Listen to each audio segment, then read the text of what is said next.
যে কুরবানির পশুর জন্য কোন পশুটা জায়েজ হবে না।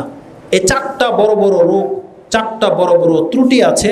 এই ত্রুটি থাকলে কুরবানি জায়েজ হবে না। হাদিসের দুইটা শব্দ, লা তুজিজি, আরটা হচ্ছে লা তাজুজু, যথেষ্ট হবে না, আরেকটা বর্ণনায় জায়েজ হবে না। কোন পশু? রাসূল সাল্লাল্লাহু আলাইহি ওয়াসাল্লাম বলছেন আরবাউন লা তুজিজিউ, যথেষ্ট হবে না। চার ধরনের রোগ থাকলে, অথবা লা তাজুজু, জায়েজ হবে না, ওটা হচ্ছে যথেষ্ট হবে না, এটা হচ্ছে জায়েজ হবে না। ফি আল আদাহি, কুরবানির ক্ষেত্রে চারটা পশু, সেটা কি?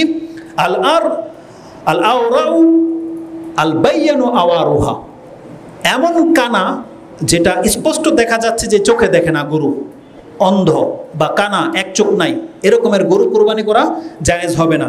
যদি কোনো ব্যক্তি হাটের থেকে কিনেও এনে ফেলেন রাতের বেলায়, তার মানে দিনের বেলায় জানতে পেরেছেন, আপনার উচিত সেটা বিক্রি করে দেওয়া অথবা এটাকে রেখে দেওয়া, এটাকে কুরবানি করা যাবে না। আপনার সামর্থ্য থাকলে আরেকটা কিনেন অথবা এটাকে বিক্রি করে দিয়ে আরেকটা নিয়ে আসেন, এটা কোনো অবস্থাতে জায়েজ হবে না। দ্বিতীয়ত যেটা, আল মারিদু আল বাইয়ানু মারাদুহা, এমন অসুস্থ আপনি বুঝতেই পারতেছেন গরুর গায়ে অনেক জ্বর, ফেনা উঠে গেছে, দাঁড়াতে পারতেছে না, আপনি এটাকে বাঁচানোর জন্য কুরবানির উদ্দেশ্যে জবাই করতে পারবেন না, বরং গরুটাকে হালাল করার জন্য জবাই করতে পারবেন।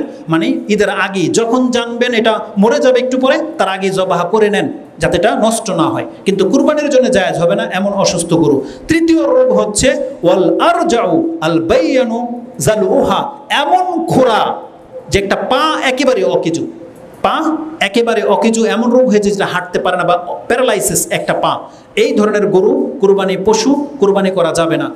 চতুর্থ হচ্ছে ওয়াল কাসীরাতু আল্লাযী লা তুজজি, আরেকটা বর্ণনা আসছে ওয়ালা বিল আজফাই আল্লাতী লা তুনকি, এমন গরু এমন বয়সে পৌঁছে গেছে বা এমন বৃদ্ধ হয়ে গেছে, শুধু চামড়াটা হাড্ডির সাথে লেগে গেছে, ধাক্কিয়ে নিয়ে আসতে হয়।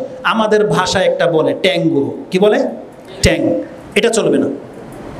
গত বছর বলেছিলাম, যখন রাস্তা দিয়ে আসতেছিলাম কাইক্কার টাইক থেকে দাঁতে নাই, হাড় হাড্ডি বেরিয়ে গেছে, এমন গরুকে কুরবানির জন্য নিয়ে আসা হচ্ছে। কেন? ওই যে আগেই বলেছি যে আমাদের বাড়াবাড়ির কারণে, যে কুরবানি না করতে পারলে লোকে কি বলবে। আপনি কি এই গরু দিয়ে জাতিকে সন্তুষ্ট করতে পারবেন? না আল্লাহকে সন্তুষ্ট করতে পারবেন, না আপনি নিজে সন্তুষ্ট, আর না কোনো আত্মীয়কে আপনি সন্তুষ্ট করতে পারবেন। এই গরুকে পছন্দ করে। এই জন্য এই শুধু সম্মান বাঁচানোর কাজ নয়, এটা আপনি আল্লাহর দিকে খেয়াল রাখেন, আল্লাহর দিকে খেয়াল রাখেন। কোন এক তাবি বলেছিল তার ছেলেকে, তুমি আল্লাহর জন্য কিভাবে কুরবানি করবে, এই কথাটা মনে রাখেন প্রত্যেকে। তুমি তোমার সব থেকে সম্মানিত বন্ধুকে যেটা দিতে লজ্জা পাও, তুমি সেটা আল্লাহকে কিভাবে দিবা? তুমি যে জিনিসটা তোমার একটা সম্মানিত বাদশা বা একজন ব্যক্তিকে দিতে লজ্জা পাও, তুমি সেটা আল্লাহর জন্য পছন্দ করো কিভাবে? অতএব সামর্থ্য থাকলে কুরবানি করেন, উত্তমটা কিনেন। পশু পাননি, থেমে যান। আপনাকে ওই গোয়াল ঘর থেকে একটা হাড় হাড্ডি বেরিয়ে গেছে, এটাকে ধরে নিয়ে এসে কুরবানি করা যাবে না।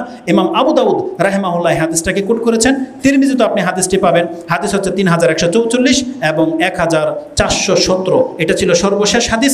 এরপরে যদি কোনো মাসলা মাসাইল বাকি থাকে, আপনাদের প্রত্যেকের আলেমের কাছ থেকে, যার সাথে যার সম্পর্ক আছে তার কাছ থেকে ডিটেলস জেনে নিয়েন। বিভিন্ন মাসলা মাসাইল বলার জন্য খুতবা নয়, তার মানে আমি সংক্ষিপ্ত পরিসরে যে কথাটা বলেছি, দেখেন আপনি পশুটাকে উত্তম পশু হিসেবে নির্বাচন করবেন, তার আগে আপনার টাকা হালাল হতে হবে। এই কথাটা আল্লাহ আমাকে এবং আমাদের ভাইদেরকে বোঝার তৌফিক দান করুন। আমিন ইয়া রাব্বাল আলামিন।